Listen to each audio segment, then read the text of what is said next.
Hello, everybody, and welcome to the webinar Prior U.S. Visa Denial. I'm Elizabeth Tran, and I'm the Business Development Analyst for Visa Franchise. We are also here today with Mariela from Immigration Law Office of Los Angeles, and we are here to share with you ways to learn how you might still be eligible for an investor visa after a previous U.S. visa denial. So for our agenda today, I'll first be going over what we do here at Visa Franchise, focusing more on the E2 visa option and why investing in a franchise might be the best option for you. And then we'll segue on over to Mariela of Immigration Law Office of Los Angeles, and she's an expert in investor visas such as E2, EB5, L1, and she'll go over more in detail about what to do after visa denials, and then also looking into the E2 visa as an option. So Visa Franchise, who we are, we're headquartered in Miami, Florida, and we have offices throughout the US, Latin America, and Turkey. We have a portfolio of about 90 franchises. We have researched around 1,200, but through our due diligence process, we would recommend around 90 of them, but it's different for each client. We've advised hundreds of clients from over 35 countries. And in our office, we speak languages such as Portuguese, Spanish, Turkish, and Chinese Cantonese. Prior to starting Visa Franchise, our executive team has gained finance and franchise experience in the firms listed on the presentation. And so why work with Visa Franchise, particularly for an investor visa option after a visa denial? Our goal is to reduce your risk in an investment and help you make the best decision, ideally to have a great investment and move to the US with your family. We specialize in helping foreign nationals find franchise investments, again, specifically for the investor visas E2, L1, like EB1C and EB5. And we try to simplify the process by finding the best franchise investment specifically for the client based on their unique profile. So depending on where they want to live, how much they want to invest, what is it that they're looking for, what's their price range, we are here to help them find those franchises that would be most suitable for their needs. And we act as a trusted advisor throughout the investment decision process until the client obtains their investor visa. So why do we focus on franchises? Franchises offer an established business model, support, and the option of expansion. So with investor visas, some people look into franchises, existing businesses, and new businesses. So here in this presentation, we have a pro-con comparison. With franchises, you get support and an established business model. Especially for foreign nationals, it's good to use a franchise and have a better understanding versus if you were to open a new business, it would be hard to focus on a new US consumer segment. We have some foreign nationals or prospects that are interested in opening a business from their home country into the US, but it would be very risky and hard to adapt. And for existing businesses, you would have to be careful with fraudulent financial figures. And it's very unlikely to find a successful existing business for sale. So that's why we focus mainly on franchises. And in addition to that, franchises offer less risk without sacrificing the possibility of growth. So with franchisor support, you would get the training, choice of location, development, everything you need on the back end to support your business and reduce the risk of your investment, and with the larger goal of moving to the US on your E2 investor visa. You would be working with a recognized brand and they would help you with the marketing, the support that you need. And so in the long term, it would actually be easier to expand. And franchise industry in the US is large and continues to grow. There's over 5,000 brands, but We, through our due diligence process, find the best franchises specifically for immigrant investors, and our service focuses based on each client's unique profile and finding the best franchises for them. In addition to that, most people consider franchise concepts to be fast food restaurants, but there's other industries beyond that. We work with a lot of service-based industries, so anywhere from personal services such as wellness, beauty, fitness, and other concepts like property management and commercial cleaning. Franchises for an E2 visa, we recommend a minimum of $150,000 to invest. And then for less active investments, we recommend around $250,000 and above. So if you have any questions about Visa franchise, or if you need any more information on how we can help you find the best franchise investment, you can reach out to us at info@visafranchise.com. Also, if you have any questions throughout this entire presentation, feel free to ask on the chat room in the corner. Otherwise, you can send a message again to info@visafranchise.com. So without further ado, I would like to introduce Mariela.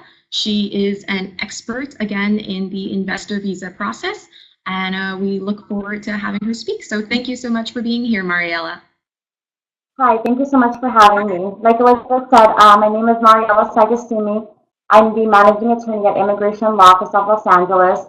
Our office handles a lot of E2 visas, and we have been dealing with a lot of clients recently who have maybe applied for other types of visas in the past. For example, a B1, B2 visa, which is a tourist or for business purpose visas, or maybe even a student visa, and they've had denials. So I want to start off with talking about some of the common reasons for some of the previous visa denials we've been seeing at our office recently.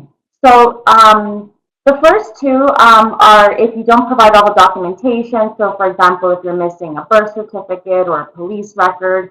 The second one, which is under Section 214B of the Immigration and Nationality Act, that is basically the consular officer saying, I don't really believe that you want to come to the U.S. for a non-immigrant purpose, meaning a temporary purpose. It seems to me that you're trying to immigrate, and so that's where the denial would occur. So for these two ones that I've mentioned, there actually aren't waivers to overcome this. What happens is you would need to reapply. So I want to really focus more on individuals who have maybe been denied in the past for maybe being convicted of a certain crime, a drug violation, maybe a weapons violation, or maybe individuals that have been in the U.S. in the past that maybe have been deported due to maybe providing false information to the government, marriage fraud, for example, or if you hadn't been in the U.S. at a previous time and you overstayed your visit, if you overstayed by more than 6 months, or you overstayed for over more than 1 year. So those are the types of denials we've been seeing recently at our office. And so the main question is that we get from clients is, how do I overcome a previous denial? And so one of the advice that we give to clients is if they are from an E2 visa treaty country, if they've ever considered applying for an E2 investor visa. And the reason why we sometimes throw out that idea to clients is because with the E2 visa coupled with a waiver for a previous inadmissibility or a previous denial, the waiver applications seem to be approved at a higher rate. We believe it is because as an investor, you are bringing a benefit to the United States. You are bringing money to the U.S. and you're also bringing jobs to the United States.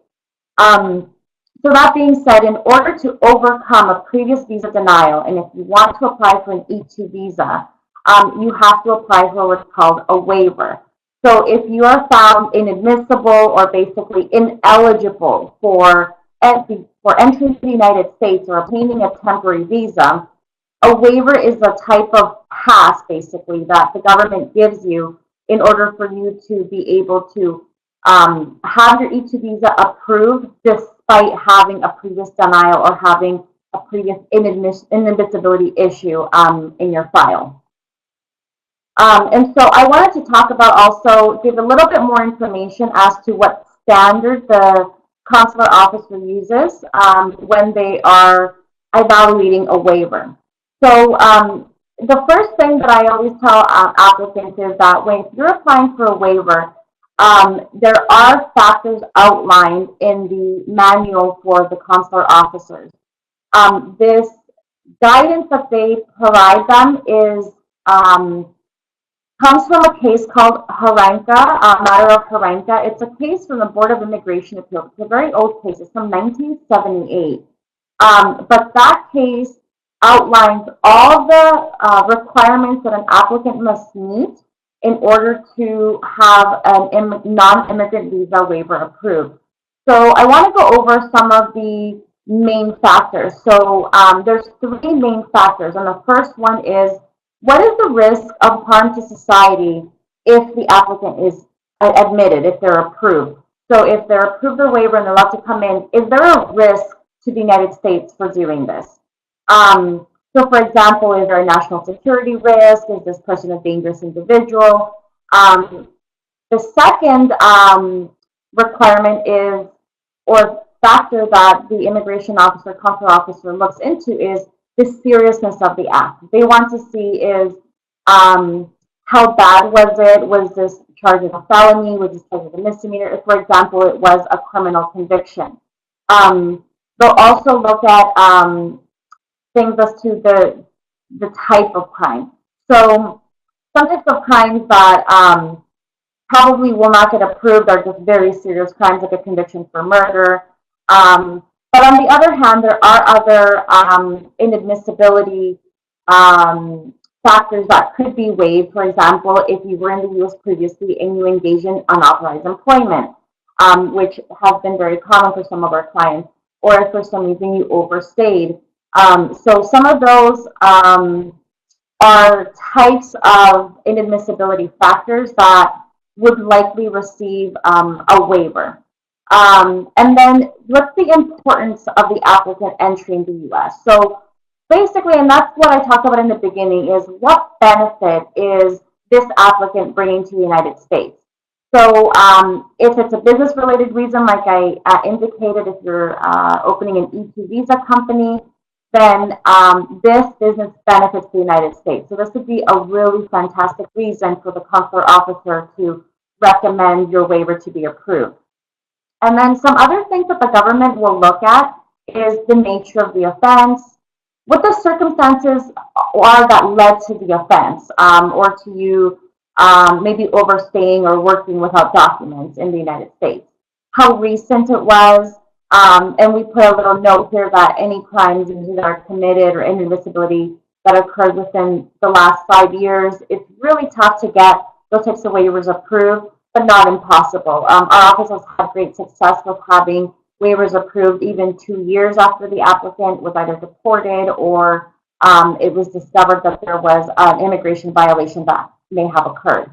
And then they'll also look into whether this was an isolated incident. Is it a pattern of misconduct?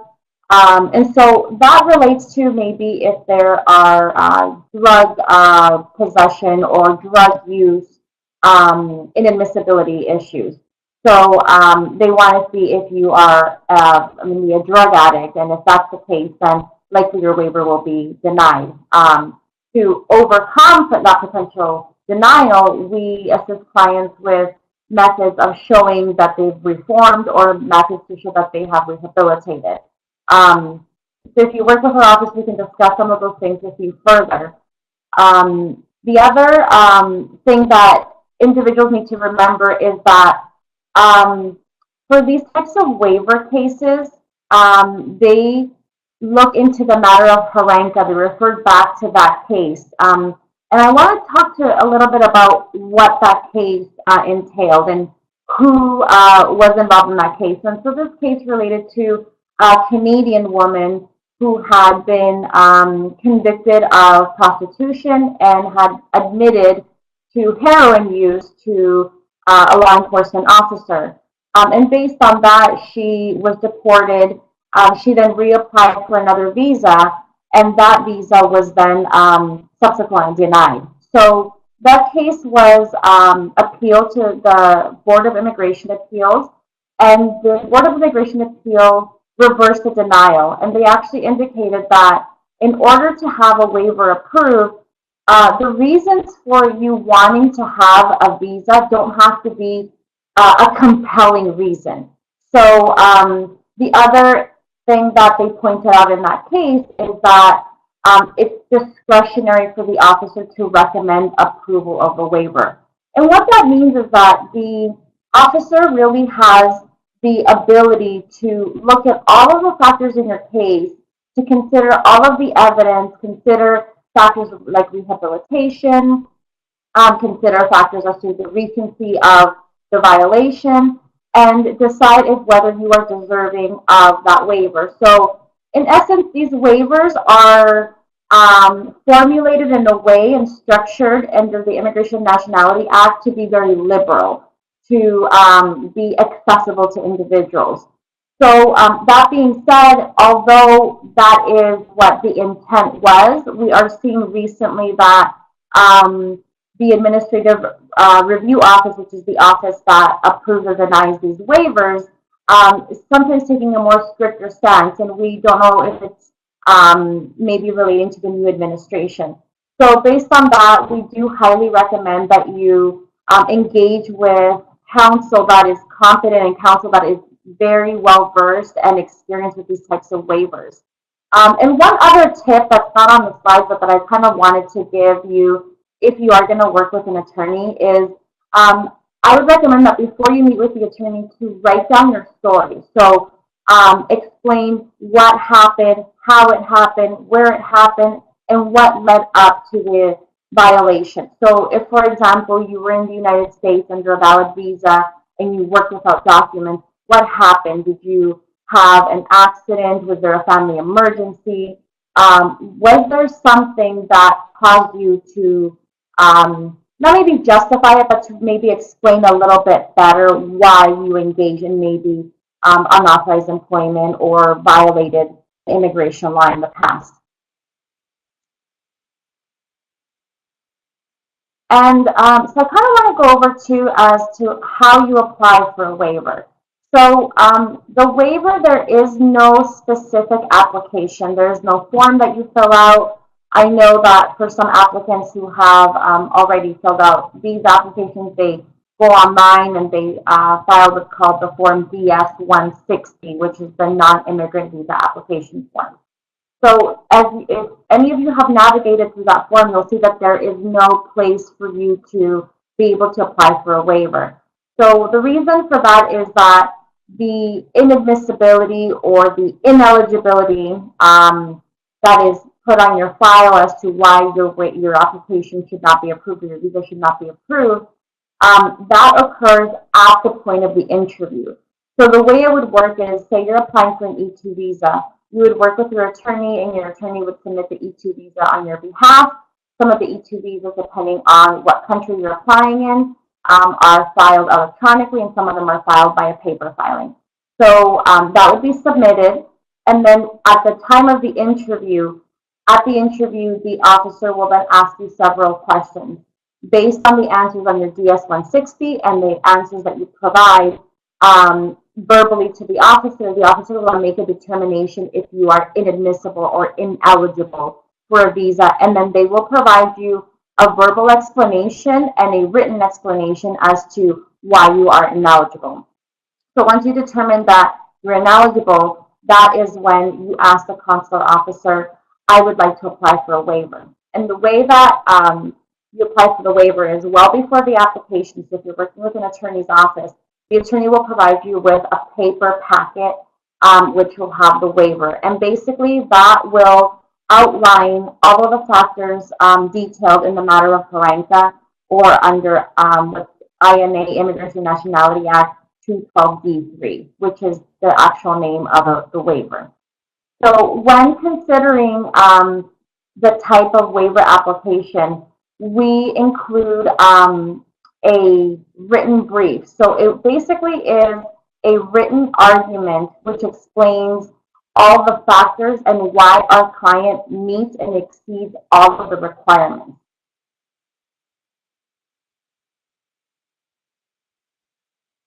And I want to go over just some successful arguments that we've had in the past with some of our waivers that have been approved.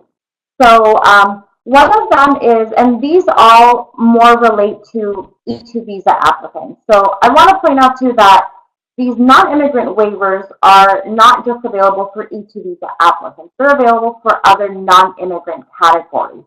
But the E2 visa applicants are the ones that we see have the most success because they're bringing a great benefit, economic benefit to the United States.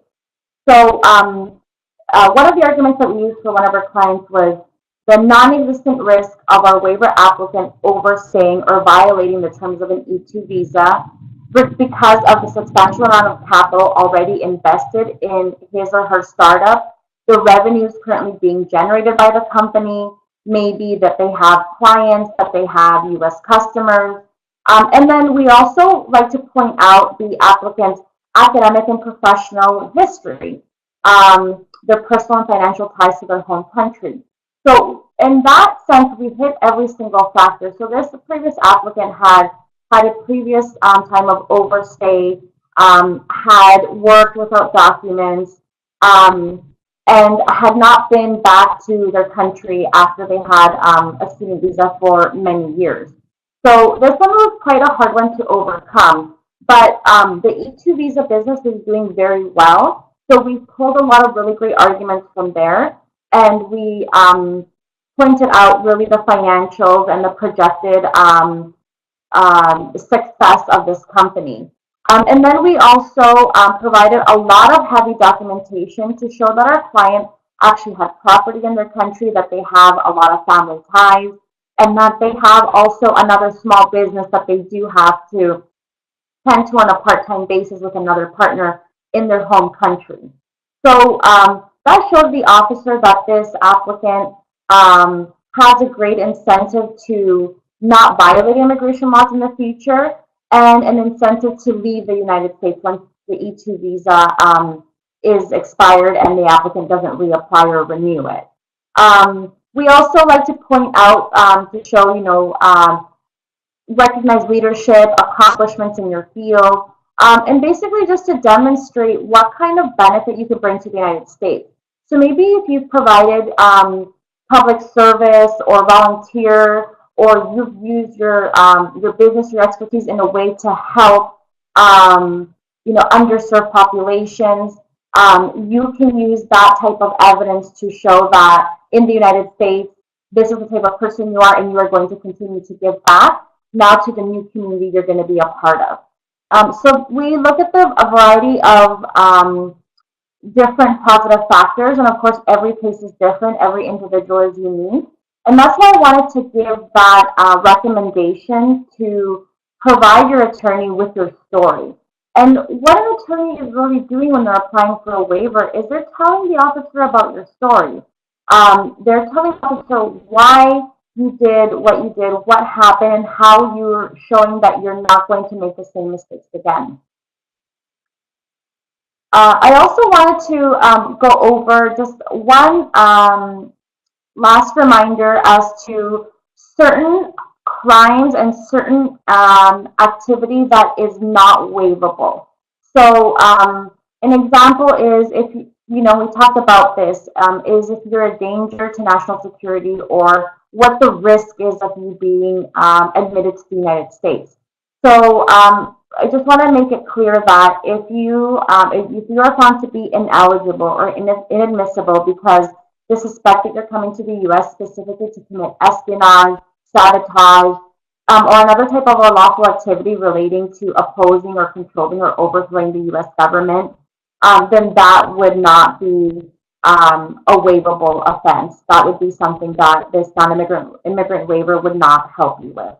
Also, if there is evidence and you are found ineligible due to participation in torture, extrajudicial killings, or genocide, so basically things that relate more to war crimes and violations against mass populations, then of course then the waiver would be, they wouldn't even consider a waiver. And the way it would work is once you go to the interview, and the officer will either say that they will recommend approval of your waiver, and you provide the waiver to the officer, and then they will forward it over to the administrative review office, and those officers there will make a decision. The other thing that can happen, we've seen this happen in some circumstances, is the officer will say, I don't believe that your waiver should be approved. I don't think that we should recommend a waiver for you. But it is your right as the applicant to insist that the officer take your waiver anyways. The officer then would route that to a different department where they would make the decision for the officer if that officer believes that you are deserving of them to review your waiver. And if you get then to that next step, then the administrative review office would do a review of your waiver and either approve or deny it. One of the main questions that we get asked is, how long does this take? That's a really great question. And what the manual says for the officers is that it normally takes about 60 days for the administrative review office to review your application or your waiver. But we have noticed that there has been a little bit more backlog recently.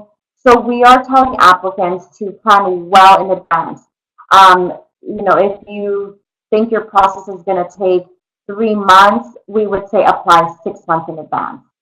Just in case there's a denial, or in case you need to gather documentation for your rehabilitation or proof of your expertise or proof of your credentials. So we do highly recommend that you don't leave this to the last minute, that this is something that you are working with along with your attorney, along with the E2 visa. So the E2 visa is super important as well, but in conjunction with that, you are going to be having to work with your attorney to make sure that this is a very strong and approvable waiver. And so the last slide on here is just basically questions. And so if anybody has any questions, please feel free to reach out to our office.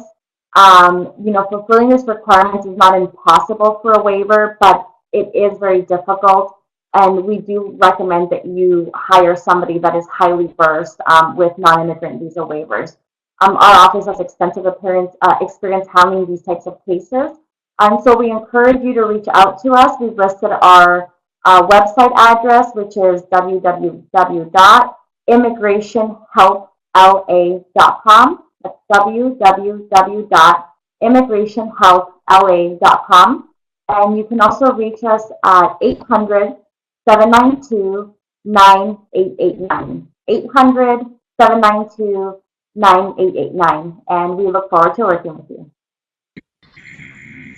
Thank you so much, Mariela, for this presentation. I think this was very informative for those who have U.S. visa denials and are looking for different options. And I do think learning more about the waiver. I did get a question from our inbox regarding the denial process and for the follow-up interview. What would be your biggest recommendation or best advice in doing that after a denial?